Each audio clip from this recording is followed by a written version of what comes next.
In this video, I will show you how to create a HubSpot newsletter. If you want to send professional email updates to your subscribers, this tutorial will walk you through the process. First, sign in to your HubSpot account. From the left sidebar, click Marketing, then select Email. Click Create Email, choose Regular, and then select a template or Start from scratch. Enter a name for your newsletter, then customize the subject line, preview text, and sender information. Use the drag-and-drop editor to add text, images, buttons, or other content to your newsletter.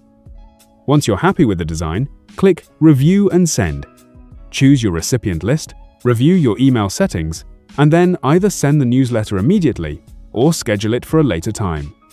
If you found this video helpful, subscribe to our channel.